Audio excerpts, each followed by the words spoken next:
dangerous. He's mad. I do so love custard. Or was it mustard? We removed your brain. Do you comprehend, commie animal? Get your act together. You're making us look like a collection of round earthers. Vivisect me, please. You think I don't know how crazy I sound? Of course I do. They made me just to torture me. The things you do with our body are suicidally dangerous. You're a monster. A deranged monster.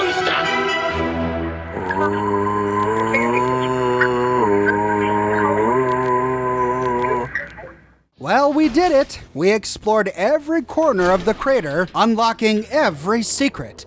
Now, it's time to rifle through the loot and collect the spoils of our adventure. I know in yesterday's episode I said I wasn't going to make this video, but after reading all of your comments, it's clear that you wanted it. So here you go, ladies and gentlemen. Here's a video about all of the loot we can walk away with after completing Old World Blues. Let's start with weapons.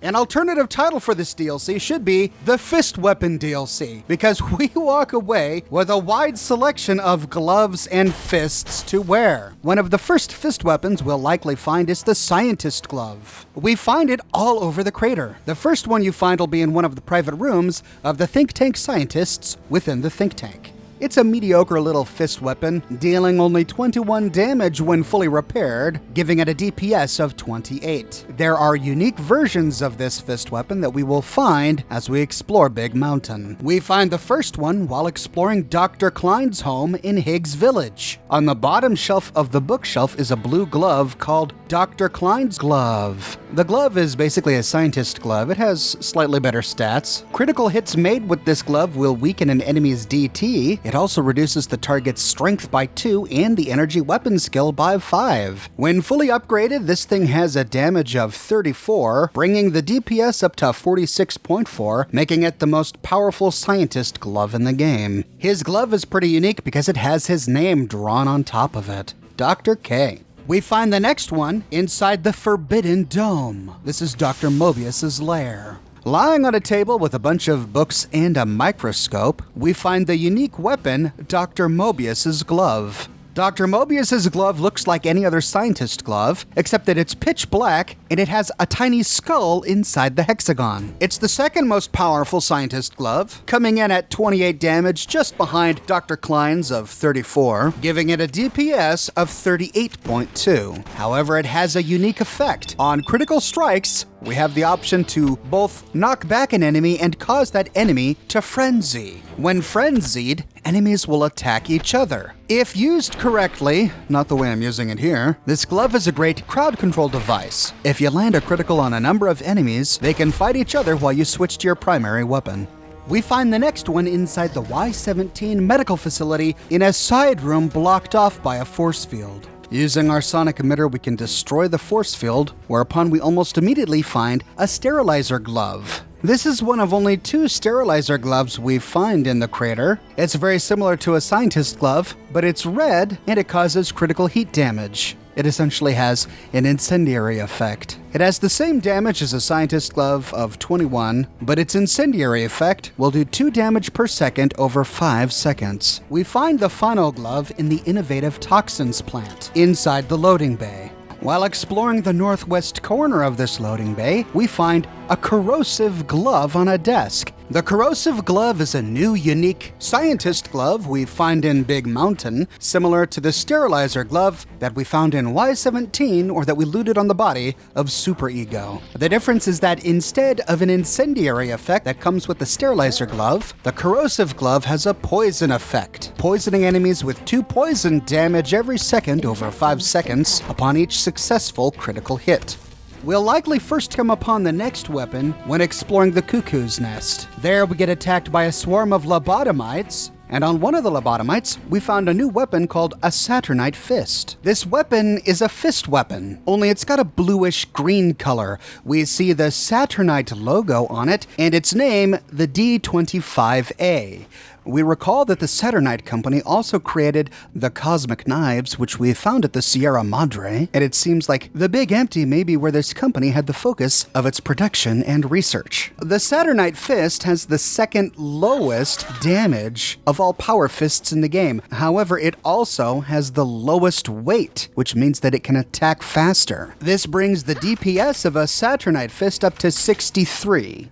We can get an improved version of this fist weapon by giving it to the toaster. Oh, baby. That is a thing of fucking beauty. Give it here. I'll soup it up for you.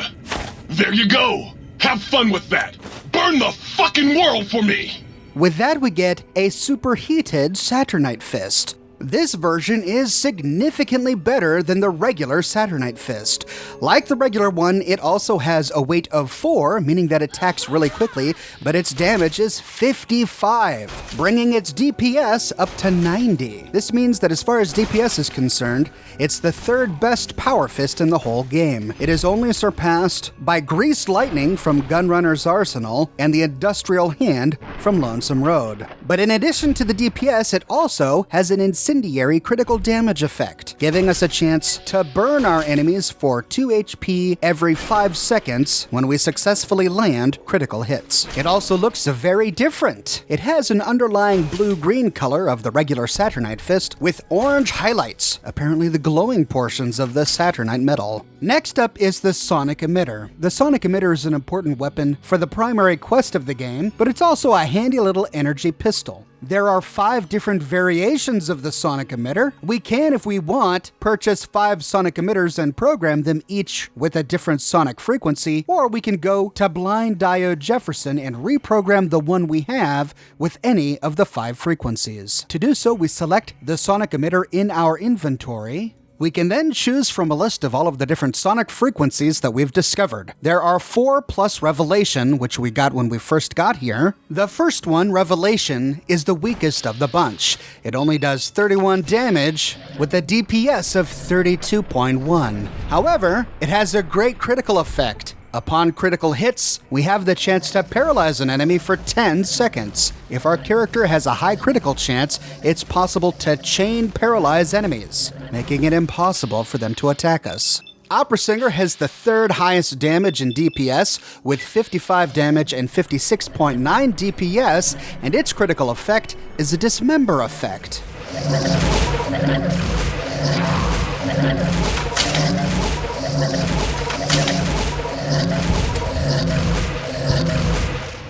Giant Tarantula has the 2nd highest DPS for the Sonic Emitter, with 60 damage coming in at 62.1 DPS. Its critical effect is an incendiary effect, doing 2 fire damage every second for 5 seconds.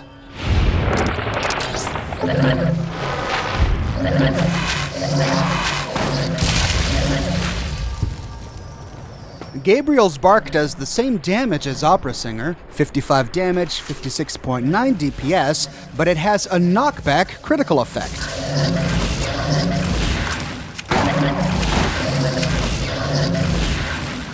Giant Robo Scorpion is the strongest emitter frequency, doing 65 damage with a DPS of 67.2. And on critical hits, it has a chance to do 100 explosives damage.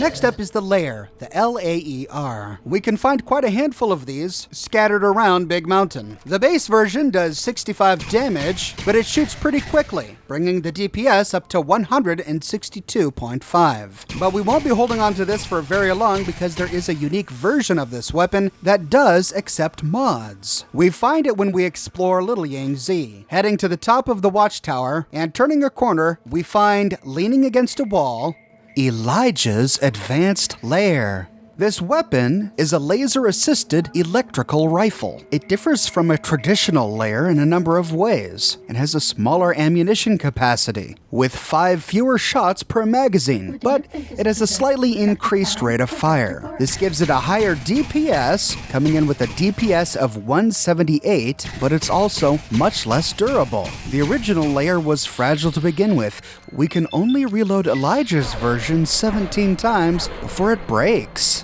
So we really need to stock up on those weapon repair kits. What really makes this weapon great is that unlike almost every other unique weapon in the game, this one does accept weapon mods. There are 2 mods for the lair, an auxiliary recharger chip and a prismatic lens, both of which work with Elijah's version. When fully upgraded, this rifle has a DPS of 232.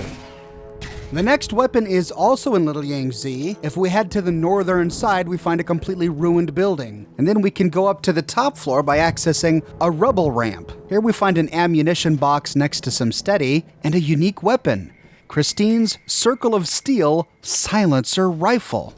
This unique sniper rifle is one of the most powerful in the game. Cosmetically, it looks very similar to a sniper rifle. It has a silencer already attached, but it does significantly more damage. It does 62 damage compared to a sniper rifle's 45, but it shoots a little bit more slowly. However, it has a higher critical chance multiplier, and it does significantly more critical damage, which brings the DPS of this weapon up to 99.6. Kristine's sniper rifle is the most powerful silenced weapon in the entire game, and it does the highest damage of any other 308 weapon in the game. The next weapon is close to Elijah's watch. Here we find a shack filled with all sorts of scrap.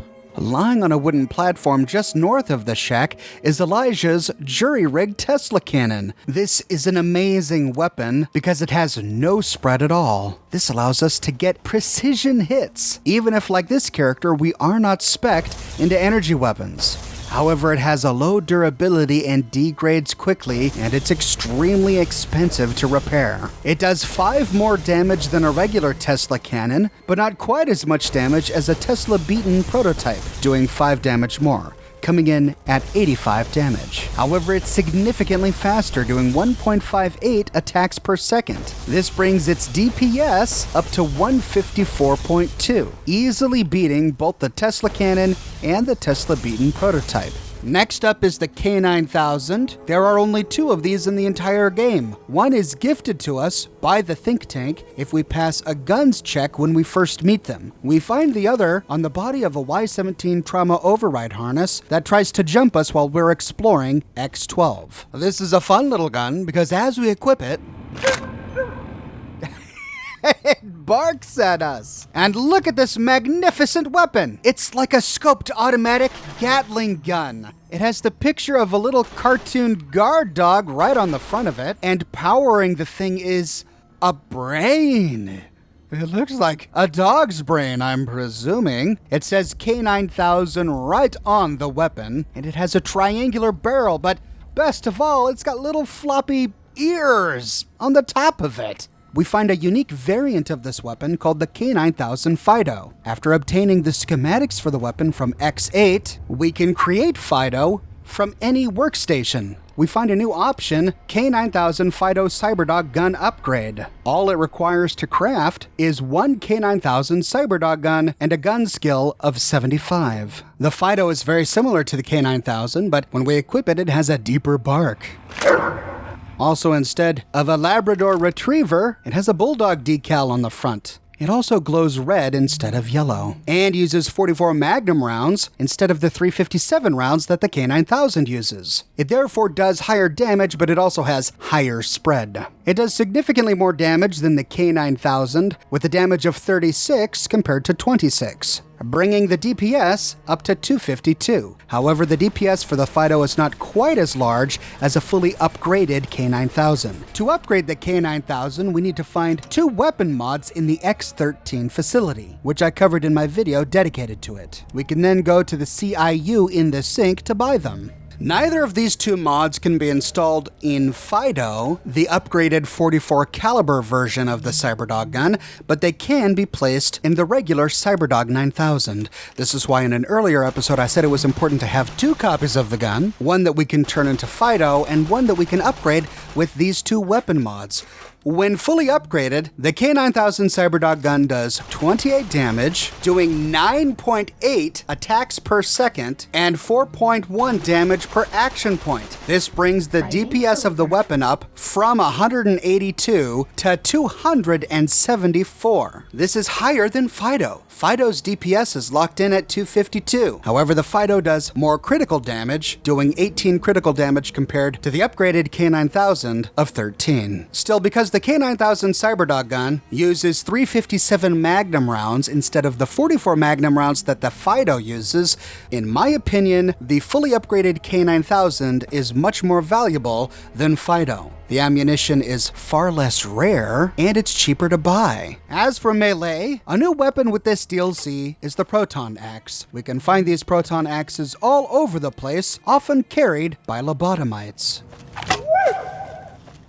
That noise the K9000 makes as we put it away is such a great touch.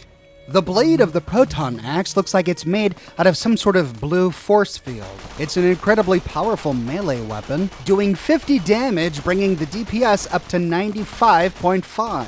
There are better melee weapons out there, but when you add the special effects this thing has, plus 20 damage against Big Mountain robots and 50 to robots outside of Big Mountain, this becomes an extremely useful weapon. There's also the Proton Inversal Ax. We find this in a few places, including the VR room inside X13.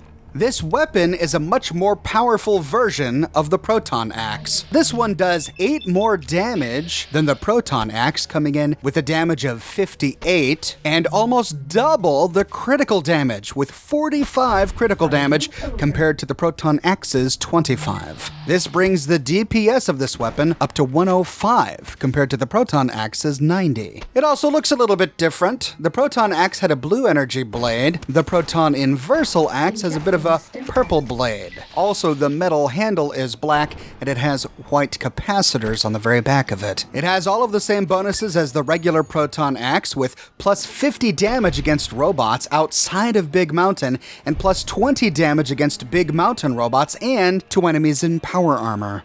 We find the next melee weapon when we explore the X2 facility. We gain this while exploring the satellite dish for one of the primary quests. We can climb up some scaffolding to reach the very top, where we can take the X2 antenna. It's not terribly impressive. It has 65 damage with a DPS of 70, but it does plus 50 damage against robots, whether they are in or outside of Big Mountain, and plus 20 damage to enemies in power armor. It's a great weapon to use against Robo Scorpions because it tends to knock them back with each hit. However, the recommended strength level to use it is 7. If our strength is not that high, it attacks incredibly slowly. As for throwing weapons, we get 2. The first is the Proton Throwing Ax, which explodes upon impact. It looks like a miniature Proton Ax, but it doesn't have an EMP effect. It has plus 50 damage against robots outside of Big Mountain, plus 20 damage against Big Mountain robots and against users of power armor, and does 1.5 bonus limb damage. We only find them in Big Mountain, so it's important to scour the entire place to find as many as we can. The next is the Protonic Inversal Throwing Ax. This is even more rare than the Proton Throwing Ax, but it does 20 more points of damage compared to the regular Proton Ax. Your best bet to find a stash of these is to destroy Iron Belly in the X17 Meteorological Station and number 34 near Yangzi. These are the most powerful throwing weapons in the entire game, hence why they're so rare.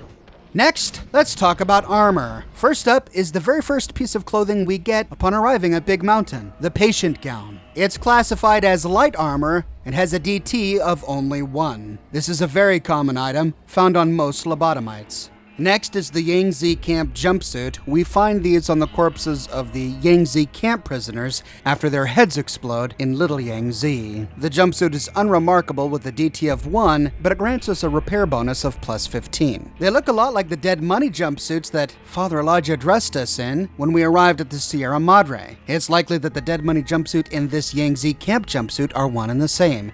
They even share the exact same red X on the back.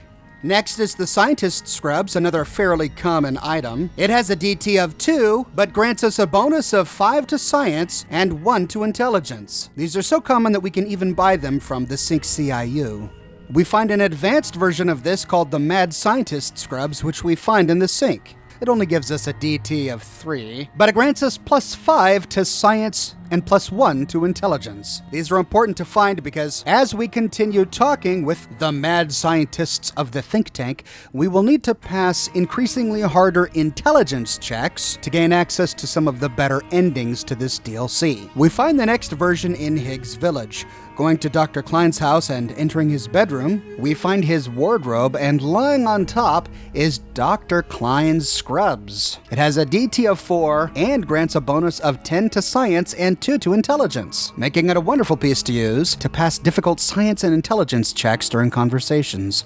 The final version is inside the Forbidden Dome, and in a trunk to the northwest we find Dr. Mobius's Scrubs. These are a unique version of the Scientist Scrubs, and are better than both the Mad Scientist Scrubs and Dr. Klein's Scrubs. These not only look different, these are red instead of green, blue, or white, and they have much better stats. It only has 6 DT, but it grants +1 Charisma, +2 Intelligence, and a whopping +15 Science. The next unique armor piece is at the Hazmat testing ground.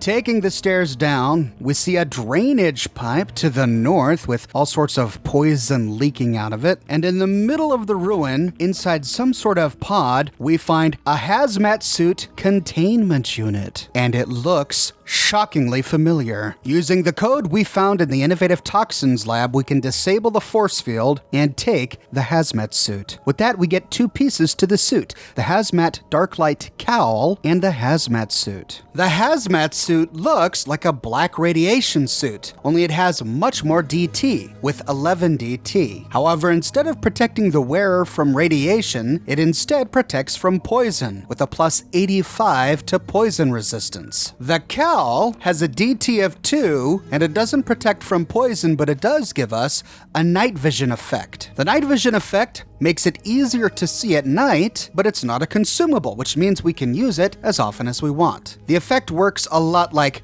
Ghost Sight from the Sierra Madre. We recall from the terminals that we read in the villa outside the Sierra Madre that when the villa workers got this hazmat suit, the poisonous cloud caused the clasps to rust shut. This made it impossible for the workers to get out of the suit without cutting it open. This is why we found so many ghost people wandering the Sierra Madre in these hazmat suits. Those were the utility workers, driven mad by the cloud much like feral ghouls, only trapped in these hazmat suits. There are a few pieces of headwear. The first item we'll likely find are Dr. Klein's glasses inside the think tank. We find these on one of the tables next to a chemistry set. These only grant us +5 to repair and +1 intelligence. Also in the think tank, when we explore Dr. Mobius's old room, we find his glasses lying on the floor. They grant +10 to explosives and +2 to intelligence. They look just like any other normal pair of eyeglasses. It's important to loot these so that we can complete a unique challenge later on. There are 2 pieces of headgear we'll find pretty quickly as soon as we kill a few lobotomites. Lobotomite goggles and the lobotomite mask. The lobotomite goggles give us a DT of 3, but they take away 2 intelligence. However, the lobotomite mask also gives us a DT of 3 with no intelligence penalty. An upgraded version of both of these is called the lobotomite mask and goggles, which has a DT of 5, much better than just the mask or the goggles, but it does cost us 2 intelligence. A little more rare is a Valence Radii accentuator. I found 4 or so of these when exploring the crater, presumably made from the same material used to create force fields. It fills the eyeglass slot, which means we can use it with some hats. It has 3 DT, grants us 1 endurance, and has a unique effect that regenerates our health. However, not by very much. It regenerates 1 HP every 5 in-game minutes, so it only regenerates 12 HP every 1 in-game hour.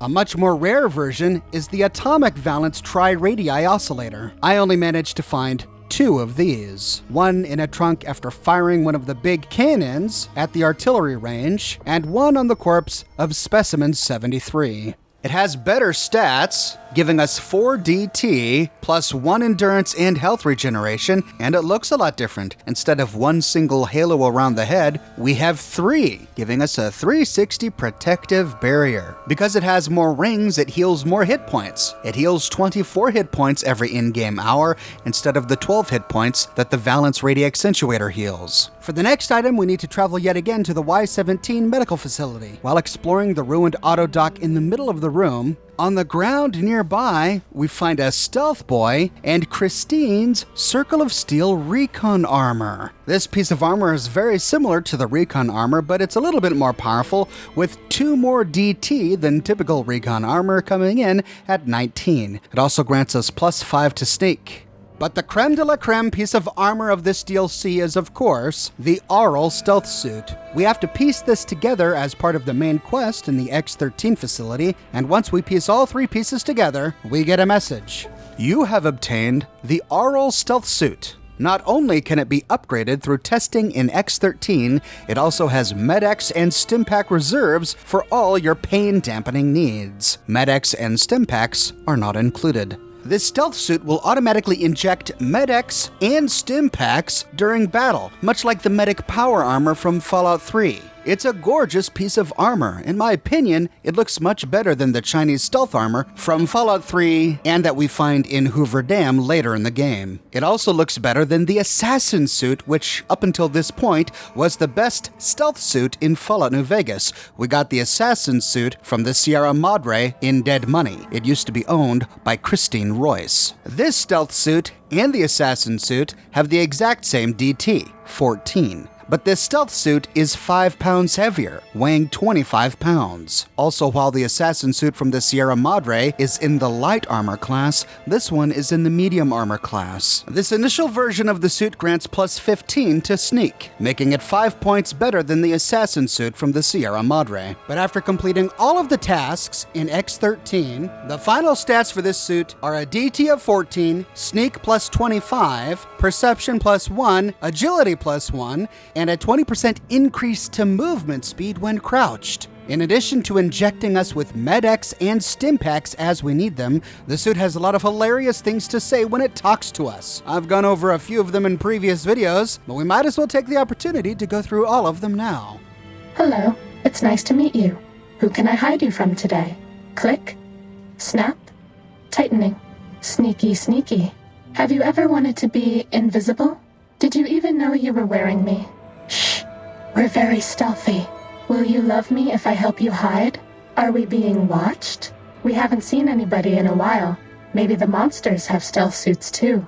Who do you think is cuter, Dr. Klein or Dr. Boros? You're my best friend forever. I bet no one has ever been as unnoticed as me. Starting combat. Just kidding. Do you like me? There are not a whole lot of new aid items in the DLC, but I'll go over the ones that are here. You can find almost all of them in X-13. We find a bunch of thin and thick red paste in the room where we pick up the chest piece for the stealth suit. Lying on a table in the southern portion of this room, we find a bunch of thin red paste. This paste heals 2 hit points per second for 30 seconds and grants +5 to our maximum hit points for 4 minutes. It's a component of the much more potent thick red paste, which we can craft at any campfire with 1 thin red paste, 1 mutant cave fungus, and 1 flower. The thick red paste heals 4 hit points per second for 30 seconds, and grants us an additional 15 max hit points for 4 minutes. Incidentally, both the thin and thick red pastes are considered banned items by the Legion. Next is Salient Green, which we also find here in X-13. If we go to the first observation pod in the stealth suit testing wing, we see containers of Salient Green on a nearby desk. Salient Green is a new consumable item with old world blues, and it is of course a reference to the 1973 film Soylent Green. But in this case, Salient Green is not made from people. Salient Green is made from plant parts. It's basically a nutrient derivative from 11 different plant types. We learn more about it once we find the artificial intelligence to the biological research station in the sink. Salient Green is the primary nutrient source for the brains in the think tank, and we can use Salient Green to transform consumable plant foods into others. For example, banana yucca fruit into Xander root. Not far from here, we find another stash of strange green jars of fluids, but these are called Nightstalker Squeeze Ins. These also were unique to Old World Blues, and they healed 2 hit points over 5 seconds, costing 3 radiation. It's not that impressive, however, if we have the Mile in Their Shoes perk, which is new with Old World Blues, we get an additional 1 perception for 4 minutes, plus 5 poison resistance for 4 minutes, and plus 5 sneak for 4 minutes. We can create Nightstalker Squeeze Ins at any campfire or hot plate with 1 flower, 1 mutant cave fungus, and 1 vial of Nightstalker blood. But to do so, we need a survival skill of 50 or greater. Next up is Battle Brew, and we likely get our first bottle in a strange way. When we go down the steps from Dr. Callus's office, we arrive at the Nightstalker pens. If we follow the tunnels all the way to the end, we appear in a large room with an earth floor. Looking up, we see a skeleton lying on top of a force field. Using our sonic emitter, we can destroy it, whereupon we find our very first bottle of Battle Brew. Battle Brew is a new powerful alcoholic beverage that comes with this DLC that sadly is not affected by Rose of Sharon Cassidy's perk Whiskey Rose. Despite this limitation, it's a powerful alcoholic beverage, granting plus 50 to hit points and limbs, plus 35 to DR for 4 minutes, plus 1 strength for 4 minutes, plus 40 max AP for 20 seconds, an additional plus 1 strength but for only 20 seconds, at the cost of only 1 intelligence for 4 minutes. When playing the game on hardcore mode, it grants us an additional plus 10 hit points for 5 seconds at the cost of 35 dehydration. Players with a high survival skill can craft Battle Brew at any campfire or hot plate. You need a survival skill of 45 or greater, and to craft 1 bottle costs 1 mutant cave fungus, 1 salient green, and 1 bottle of vodka. It's great that we can create it because Battle Brew is a rare find in Old World Blues. We find another stash of Battle Brew just outside the X7B Boomtown target zone. This was that ruined town right outside X8. If you find a way to climb atop the rocky outcropping just north of X7B, at the very point of this outcropping we find a cask. Lying on top is 1 Battle Brew, and inside the strange cask are 3 more Battle Brew. This is one of the largest stashes of Battle Brew that we find in the crater. But for those who do not have a high survival skill, never fear, because in this room, where we disabled the force field and the Battle Brew fell from the ceiling, we also find a strange still. This is where Mori moved his Battle Brew setup, as we read in his terminal entry. We can craft Battle Brew here as long as we have the ingredients in our inventory, regardless of our survival skill. So this is a way to create it, even if we don't have 45 in survival. It does, however, require a trek all the way to the X13 facility. This room is pretty messed up, lots of junk and scrap all over the place, and a lot of preserved meat, which is presumably what they fed the Nightstalkers. This is a new but unremarkable consumable item for Old World Blues, only healing 1 hit point per second over 15 seconds. Also new is the Blood Sausage. This only heals plus 5 hit points per second for 20 seconds, but it adds 10 hit points to our max hit points for 4 minutes. We get this if we have the Them's Good Eaten perk. This gives us a 50% chance to find it on the corpse of any creature that we kill. It's also the component of a more powerful item called Black Blood Sausage. The Black Blood Sausage heals 10 hit points per second for 20 seconds and increases our max HP by 25 for 4 minutes. To craft a Black Blood Sausage, we need 1 blood sausage, 1 mutant cave fungus, 1 wine, and 1 Xander root. We also find one on the corpse of Patient Zero at X22. Then there's the mutant cave fungus. We can find this pretty reliably in almost all of the caves and tunnels here in Big Mountain. It only heals plus 2 hit points per second for 5 seconds, and it also gives us plus 2 to radiation. But on hardcore mode, it removes 20 starvation. This is more useful as a component of other items. It's an ingredient when crafting the Battle Brew, the Black Blood Sausage, the Nightstalker Squeeze Ins, and the Thick Red Paste. And that is all of the loot we can walk away with from Big Mountain. Some of these are zany, like that K9000 dog brain and a gun. Others are flashy, like the Valence Radii accentuator. But all of them are exceptionally creative and make playing this DLC so much more fun. Thank you all for joining me on this series. I publish a new Fallout video 6 days a week, so if you want to make sure that you don't miss my next episode, be sure to subscribe and to click that bell notification button. This series may be over, but never fear, there is still so much more Fallout lore to comb through. If you like what I do here on this channel and you want to support me in a more personal way, consider becoming one of my patrons on Patreon. But more than anything, I'm just so glad you're here watching this video with me today. Thank you so much for watching, and I'll see you tomorrow morning, bright and early, with a brand new video.